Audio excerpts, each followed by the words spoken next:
Welcome back, fight fans. Welcome back to another Q&A with the Ibfp. I'm your host, Boxing Nuke, and let's just dig right into it. The first question comes from D. Jefferson. Now, D, you never sent me the link and information, so I'm going to just answer your question as best I can based on the information provided. Basically, he states, Nuke Jamal Charlo has called Jacobs out and is starting a campaign to fight him. Only him next. He says Triple G and Canelo tied up, so he wants Jacobs. Video, my friend, where's the video on this? Now, assuming that that's what he said and those statements are all true, Jamal Charlo has to realize something. Danny Jacobs and Canelo Alvarez are starting negotiations for a potential clash. So how can Canelo be tied up but Jacobs not? That makes no sense. As far as Triple G, he hasn't even signed with the promoter yet. So there's speculation about what fights could be made for him depending on who he signs with. So he's not theoretically tied up either. So Jacobs, Canelo, and Triple G are all still somewhat free. I think that Jamal Charlo needs to focus on fighting a rematch with Matt Korobov. I think that should be the most likely next step for him. Fix that blemish, because the majority of the boxing world sees that you lost that fight.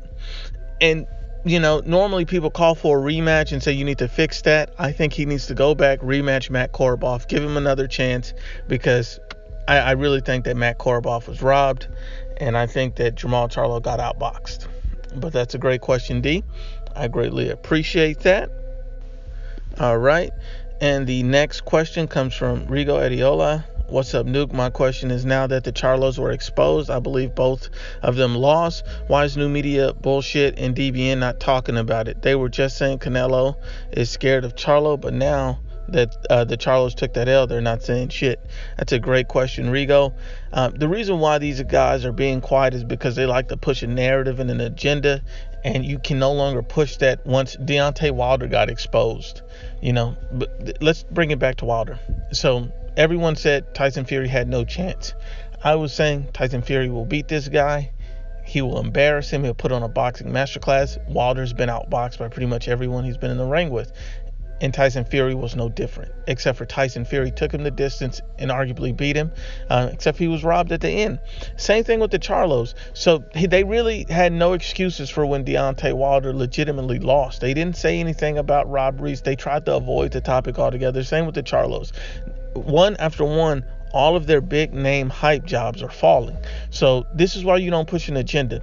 Because it's one thing for those guys to push Floyd Mayweather. Floyd Mayweather is a defensive genius. He's one of the best boxers of all time. The Charlo brothers are not. Deontay Wilder is not. Errol Spence Jr. is not. So if you're being honest and unbiased, if you're going to push one guy like Floyd, I can kind of understand that at least he has these attributes, but all these other guys don't. There's only one Floyd. There's only one Muhammad Ali. There's only one, Ray Leonard, Roberto Duran, Chavez.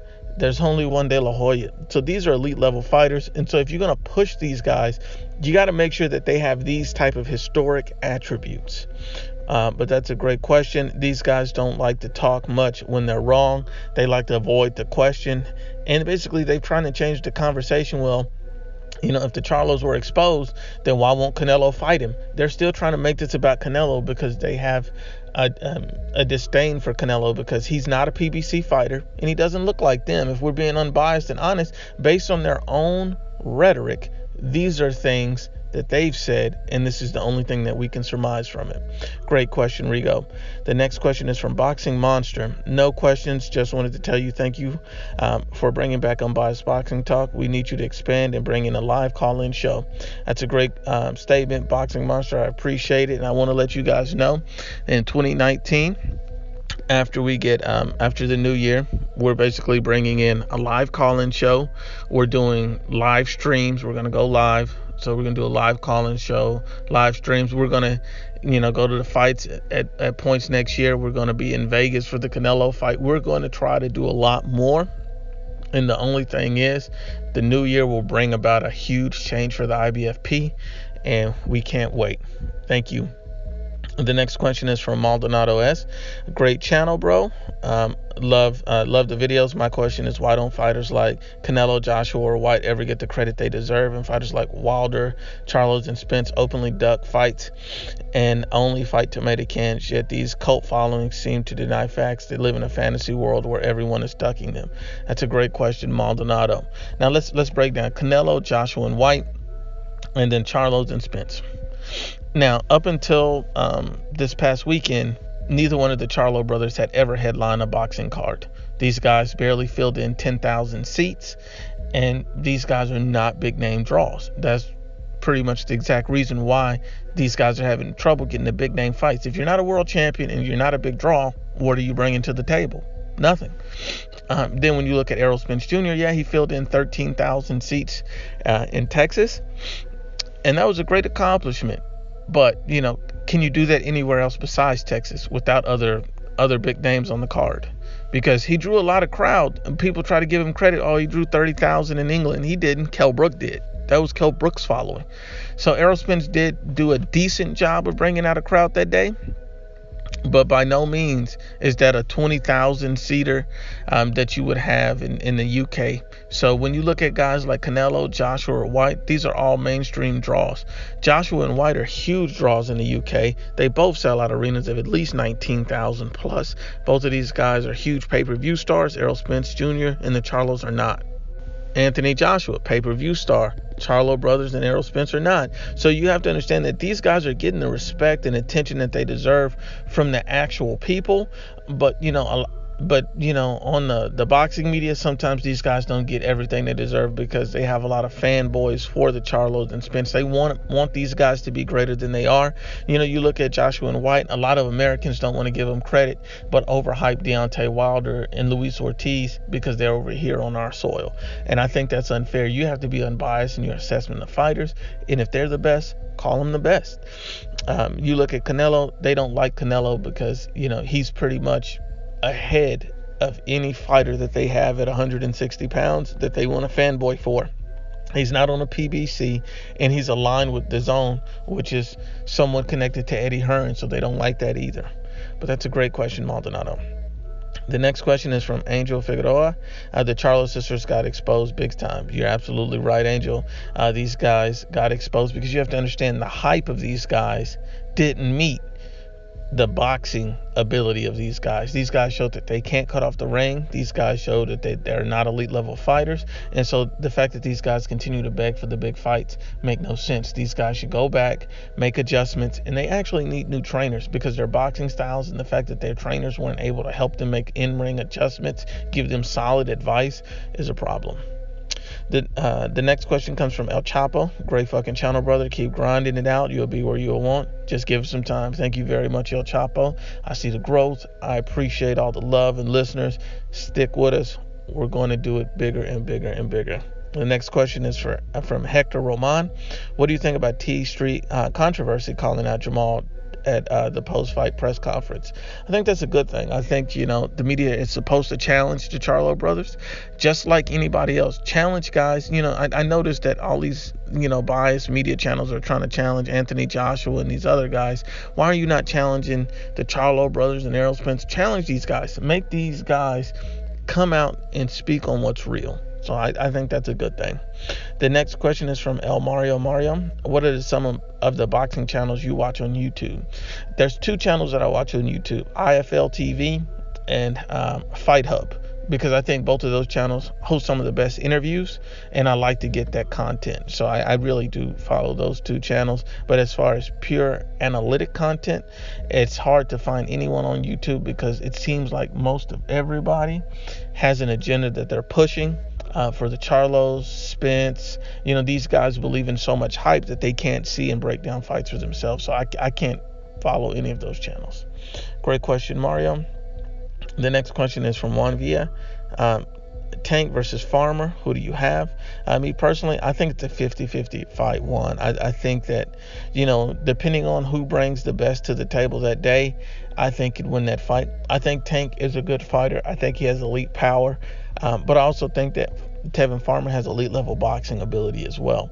So I think it's a 50-50 fight. It's a pick'em fight, and depends on how Tank looks in his first real step up fight against Abnormatis.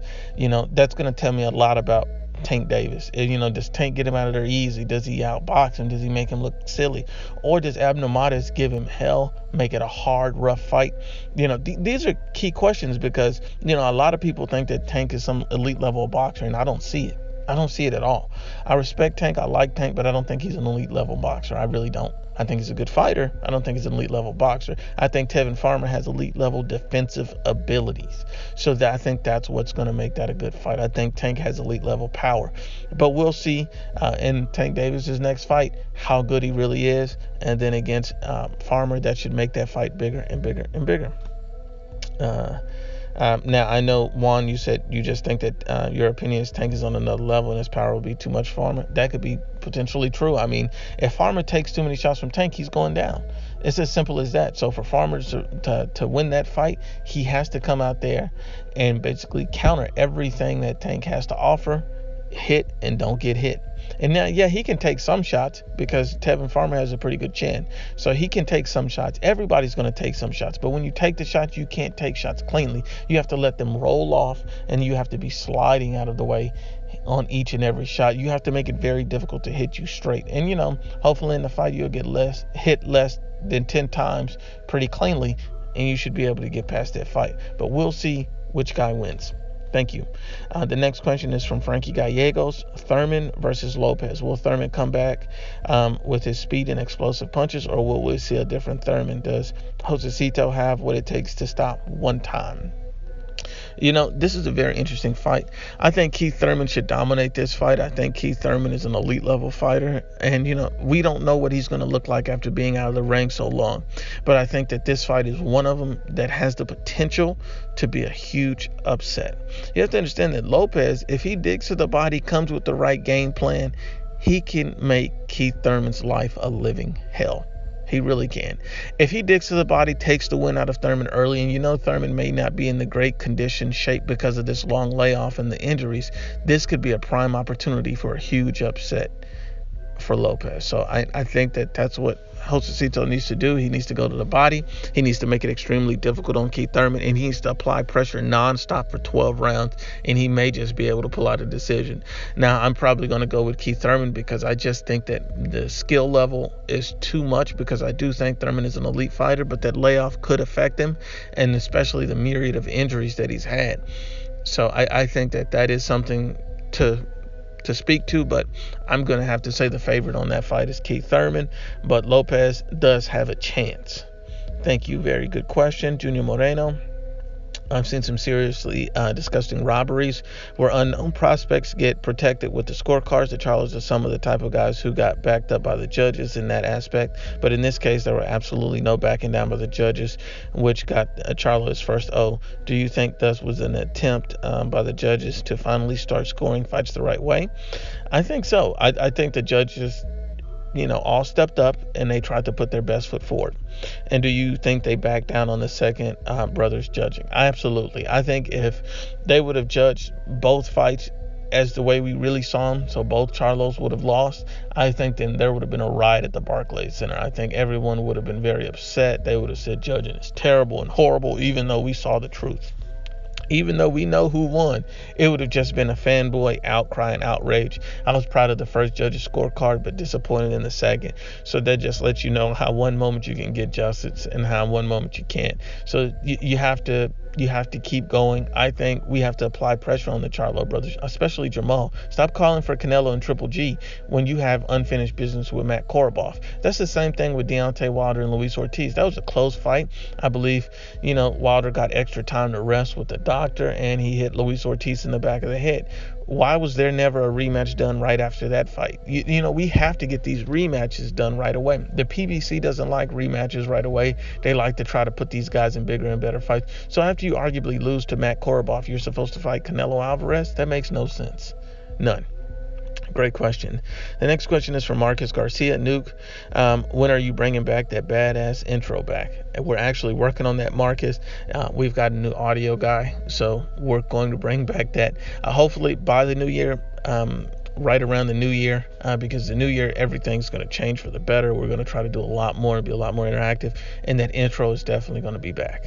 Thank you very much, Marcus. From Mike Dubs. And we're going to condense your question a little bit. I feel there should be more conversation about Terrence Crawford, and the fans and the media should push to get him these fights. I 100% agree. I think that a lot of guys are avoiding Terrence Crawford because he's on another network. They feel they can exile him. They don't care about his belt. They don't care about what a big scalp he would be on their resume, because they all feel like they would lose to Terrence Crawford. That's deep down, honestly, what we see. They don't want to fight the toughest guy in the division. People say about unify, but they don't want to unify with the toughest guy in the division. He also states, my question is, why is PBC and boxing, period, not focused on the best fights? If they were, the sport of boxing would be a much better place. I agree with you. And the reason why they're not focused is because they're focused on their stable. But then when it comes to Jamal Charlo, and this is just an example, they want to match this guy up with every DAZN fighter. So you have to share across the board. So if you want Keith Thurman and, Sean Porter and Danny Garcia and Errol Spence to fight, each other, but you don't want him to fight Terrence Crawford, but you want Charlo to fight every champion on DAZN.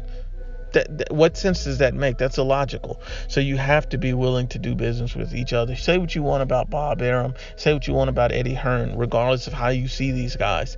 I will give both of those guys credit. They've shown an ability to go across platforms and work with other promoters for the biggest fights and to get fights done. So, a lot of these fanboys for the PBC will come out and say, hey, Bob Arum is bad, Eddie Hearn is bad. That may be true. Maybe these guys are bad. But at the end of the day, all promoters have flaws. And Al Heyman in the PBC has to make an honest attempt to try to make fights with Terrence Crawford. Aside from the low-level fights, they have to be willing to put their stars in. And as of right now, they're not.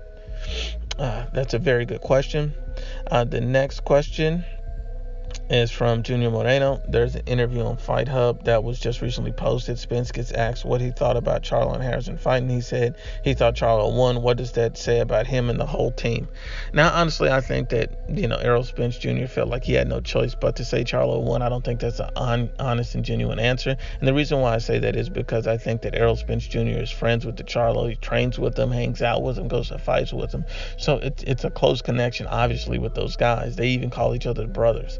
So I can respect that, but at the end of the day, we all know that the Charlos lost. We all know that Spence, if Spence loses to Mikey Garcia, I think it'll be the same thing. They'll say, oh, he won. So I think it'll just be the same way. And you can't expect these guys to give an honest and genuine analysis because they're all biased when it comes to each other because they're so closely connected. Great question. The next question is from Campos Vasquez. The Charlos were exposed. I had Mel versus Harrison as a draw. Korbavov beat Mel and was robbed. Can you get more technical on your view regarding these two matches? As far as Harrison, he basically counterpunched Jermell Charlo all night. He used lateral movement and fought off the back foot. I feel like they gave Jermell Charlo a lot of credit as far as his fans did when they were saying it's such a close fight because they said he pushed to action. It doesn't matter if you push to action, but you're swinging, miss, and hitting air all night. That's not making a close fight for me because non-effective aggression is meaningless, in my opinion. As far as Jamal Charlo, he almost got Korobov out in the 12th round. He clearly hurt him, but he couldn't drop him. And so what I'm saying that is I think Korbavov is the same similar style fighter as Jamal Charlo. I think both of these guys are big boxer, puncher type guys. And so I think that's a very similar style to each other. So I think the fact that, Jamal Charlo had also trained for a southpaw so there shouldn't have been any discrepancy in what he was expecting. One key thing that he did say was that he never watched any footage of him. So my thing is he completely underestimated this guy. And not only that, you're supposed to be at the top of your game. You're in your prime. You're fighting a guy that's 35 years old, had a lot of time out of the ring. There's no excuse for that type of performance unless you're not on the level you thought you were on. And I think that's ultimately the case. I think Matt Korobov pretty much put on a boxing clinic. He won the majority of those rounds. And let's just be honest and unbiased. They gave Jamal Charlo that fight because they wanted to keep his reputation intact and try to give him the biggest and best fights. If you're being 100% honest and unbiased, I like Jared Swift Hurd. And I like Erislandy Lara. I thought Lara beat Hurd by at least a round or two. In my personal opinion, I mean, it was a close fight, so a lot of people can see it differently. So I respect everyone's opinion, but I think that there should have been an immediate rematch to that. There never wasn't. For some reason, the PBC does not want their best fighters fighting each other in rematches right away. They like to delay and draw things out, and that's not the best fighting the best, in my opinion. But that's a great question, Campos. The next question is from Gentle Uprising. What's up, Nuke? What's your opinion on Canelo versus Callum Smith? Do you see that as a better or tougher fight than Canelo versus Jacob? And lastly, who do you personally think Triple G should fight once he finds a home, regardless of which one it is? And not asking who would bring the better payday, but who would you like to see him fight besides Canelo? Thanks. I think that's a great question. Gentle Uprising. Honestly, I think Canelo versus Callum Smith is a great fight. I think it could be a 50-50 fight. I think most Americans underrate Callum Smith because they don't realize how good of a fighter he is. I think they overlook him and think that, oh, he's just another Rocky Fielding, when they're completely wrong. Most of these guys don't know boxing and don't realize that Callum Smith is a top-level fighter. He's won the World Boxing Super Series. He's gotten a full-fledged belt. He stopped Rocky Fielding in the first round. He's shown that he has the ability, the power, the size, and the skills to compete at a high level. I think the Canelo versus Callum Smith is a 50-50 fight, and a much difficult fight than most people would expect. But I still would edge Canelo in that fight because of Canelo's sheer power and body work. If you look at Canelo versus Danny Jacobs, I think that's a 50-50 fight. I think Danny Jacobs is a better fight for Canelo than anyone in the world right now. I think that Canelo and Danny Jacobs is the best fight to be made, period, at this point, because I don't think that skill for skill, Callum Smith is better than Danny Jacobs. I don't think Danny Jacobs gets enough credit for his boxing ability. He continuously beat undefeated fighters, and a lot of people had him beating Triple G. So I think that's a big deal. So you have to give Jacobs his respect as well. As far as Triple G, I would like to see him fight Jamal Charlo next, just for the simple fact that I would like everything to come out. If Jamal Charlo is who he says he is, and that was just an anomaly of a performance, then let's get the Triple G Jamal Charlo fight done, and let's see what's what for real.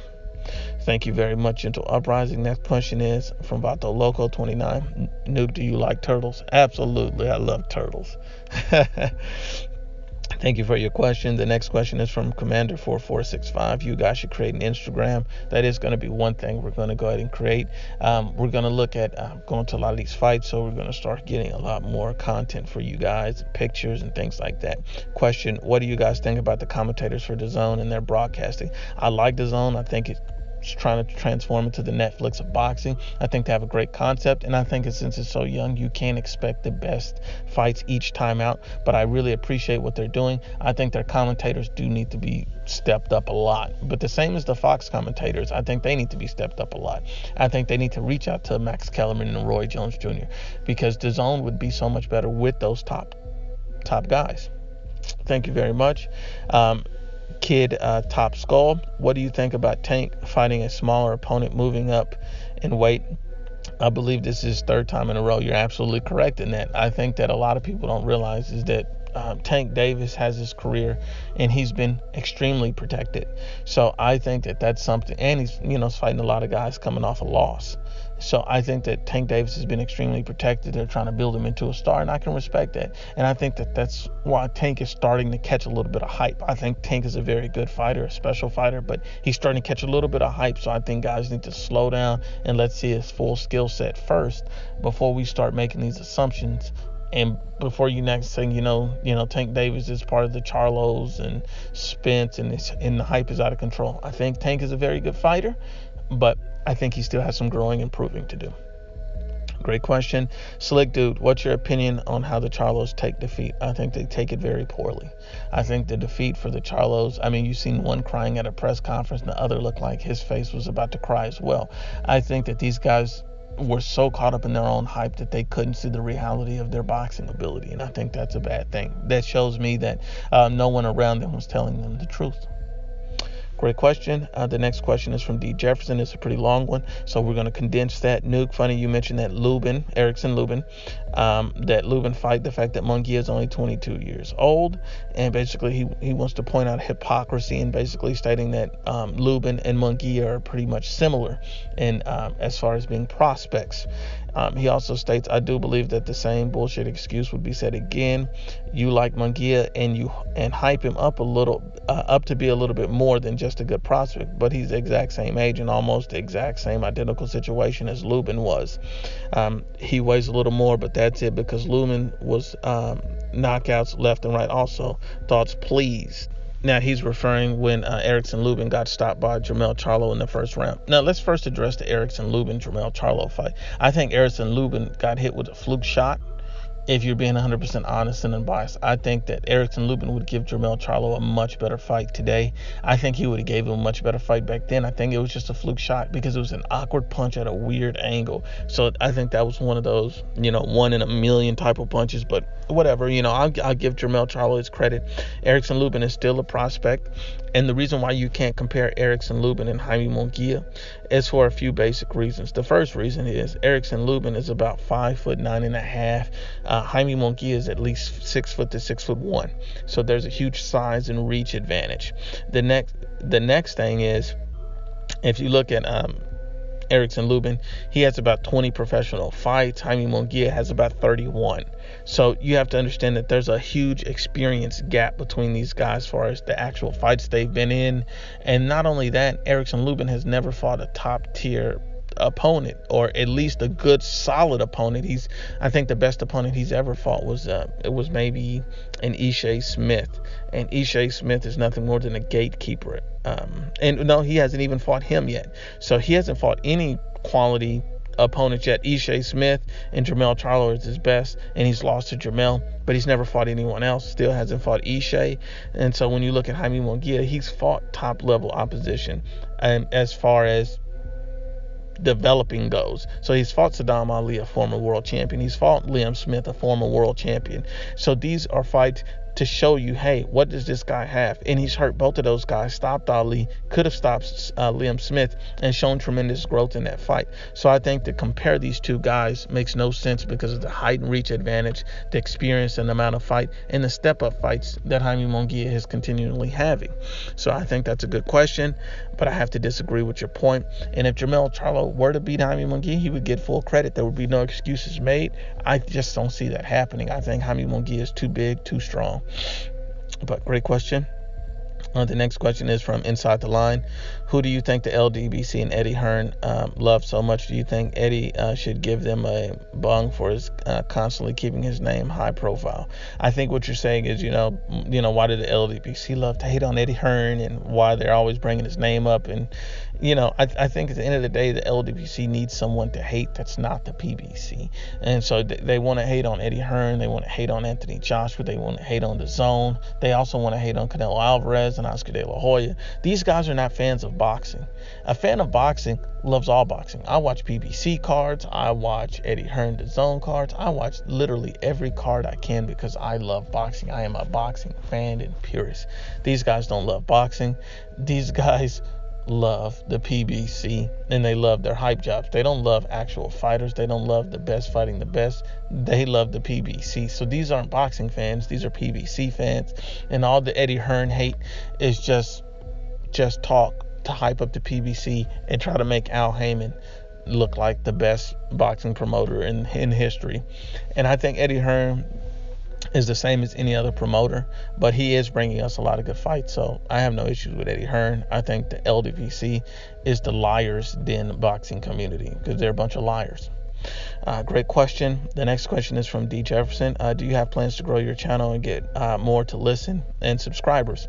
I think that'll come. I would like for our channel to grow and gain subscribers, but I'm not going to push the issue on that. I want to just keep bringing the content and be unbiased as possible.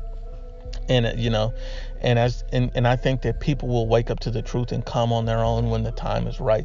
We have seen some growth, so I'm not really rushing anything. At the end of the day, we just have to do what we do and that's all we can focus on. And what we do is continuously to be unbiased. We can't let subscribers control our content. We have to control our content by consistently being unbiased. And if people don't want to hear the truth, then this is not the channel for them. Great question, D. The next question is from Ricardo Lopez. What are your thoughts on PEDs, fighters skipping VADA Texas, some not wanting to enroll in any drug tests? That's a very good question. Don't leave Canelo behind. I personally think he was clean, that he didn't do it on purpose, and he provided it, but he proved it, but at the end he was marked. I think as far as PEDs, I don't like to accuse anyone of being on PEDs, because those type of things are hard to prove, and you don't know if some guy took a supplement and it's banned, but it wasn't banned 6 months ago. You just really don't know. So I think that's a shaky thing. I think once a guy starts providing clean tests, and he can redeem himself. So I think that we all have to keep that in mind. Great question, Ricardo. The next question is from Don Morel. I rewatched the Harrison Charlo fight. You used the word exposed so loosely. Is ridiculous. First, Harrison is an established fighter. He fought all the top names in the division. Okay, well, let's pull that record right now. Tony Harrison, he did not fight Idris Landilata. He did not fight Jaime Munguia. And the only top fighter he did fight was a Jared Swift Hurd at 154. So that part of your statement is incorrect as of right now. And the 2 times he did lose, he lost by stoppage to Jared Hurd, and he's also lost to stoppage against Willie Nelson. So I wouldn't call him elite or a top level fighter or anything like that. But please, let's continue your question.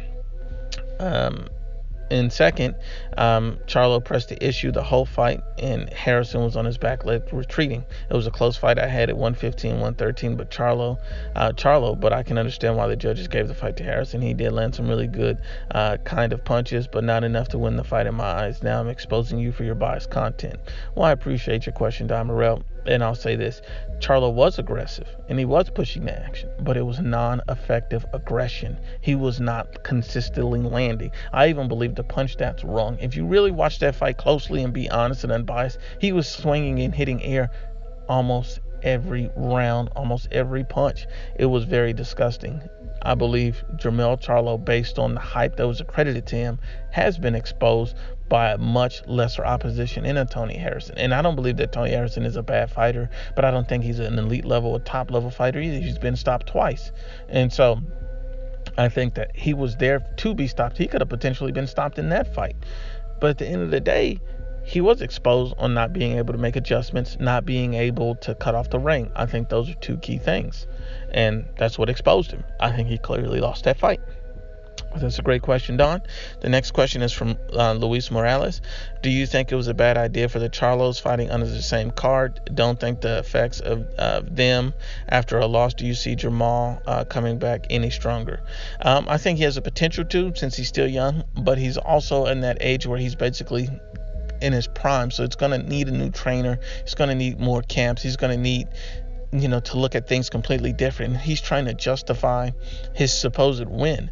And so I just don't see how he can be stronger if he's not willing to make those adjustments, if he doesn't see the flaws in the fact that he actually lost that fight to Korobov. But I think it's a bad thing if both of these guys are fighting on the same undercard, because they're so emotional and easily distracted by the other one's fight. So I think it would be smarter to keep these guys on separate fight dates if I were their advisor. Great question. The next question is from Junior Moreno.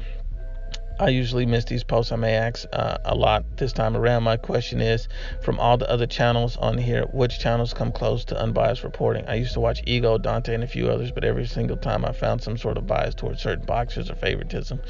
And I think that's the hard part of being able to be a good boxing fan. 99% of all boxers on here, or boxing channels on here, are all very biased towards the PBC or certain types of fighters, and I just don't believe in that. That's why the IBFP exists, is because we don't want to be biased towards any fighter. A lot of people say you're biased towards Mikey Garcia and Canelo Alvarez. I think that they're both elite fighters. I think they're both proven fighters, and they're both world champions. I think if Mikey Garcia were to lose to Errol Spence, I'd give Spence his credit. I wouldn't make excuses. I would be honest and unbiased. If Jamal Charlo ever beat Canelo Alvarez, I'd give him his credit. I wouldn't make excuses. I would call him the best. But let's be honest and unbiased. I think Canelo stops Charlo, and I think Mikey outboxes Spence. Those are my thoughts based on the resume of these guys, based on the experience, and based on what I've seen in the fights. So that's the unbiased truth. Thank you very much, Junior. The next question is from El Californio. I hear a lot of TMT groupies brag about how Floyd has more money than Canelo. Do you think Floyd keeps coming out of retirement because he needs money, or is he trying to somehow improve his legacy by boxing cage fighters and staying undefeated? I think it has to be a financial issue. At this point in the game, there's no point in risking your health after the age of 40 in any type of combat sport. Look at Adonis Stevenson. Prayers go out to Adonis Stevenson. I hope he makes a full recovery, but I think Floyd Mayweather Jr. is only fighting for money at this point. He knows none of this affects his legacy, and he basically won't fight Canelo Alvarez, which would be a huge payday, because he knows he'd lose. And I think his fans know that too. That's why everyone gets so defensive when it's asked. Great question. The next question is from Pharaoh. Who do you think is the greatest boxer by attributes? I think there's so many great boxers, and there's so many attributes. You could look at Ray Robinson, Ray Leonard, Pernell Whitaker. You could look at Ali. You could look at Floyd Mayweather, Oscar De La Hoya, Chavez. You could look at Roberto Duran. You could look at Juan Manuel Marquez. You could look at a lot of top fighters, and I don't think there's any great, because any single greatest, it's just pretty much who you like is who you pick. But that's a great question. The next question is from Kenneth Lloyd. Are you an employee of Golden Boy Promotions? Well, I'll be honest with you, Kenneth Lloyd. If I was an employee of Golden Boy Promotions, you would know it. I would actually always favor Golden Boy Promotions, and I would represent them. I do not do either. I believe that Canelo Alvarez could possibly lose to a Daniel Jacobs. I think that's a 50-50 fight. I don't think you understand the meaning of a 50-50 fight. That means it could literally go either way. Now, does that mean I think Canelo will lose? No. I think it could really go either way. I mean, Danny Jacobs could come in there and beat Canelo, or Canelo could come in there and beat Danny Jacobs. That could be a great trilogy, because Danny Jacobs, in my opinion, has more tools than Gennady Golovkin. I think it's a closer, better fight. But at this point, Canelo Alvarez is separating himself from everyone around him by consistently stepping up his game. So you have to respect that. And if I was an employee of Golden Boy Promotions, why would I say Mikey beats Spence when that's clearly two PBC fighters? That makes no sense. You have to understand and be 100% unbiased in your assessments of fighters and fights, and that's what we like to do. But once again, it's the IBFP, unbiased as always, with another Q&A. Please share, like, and you must absolutely subscribe.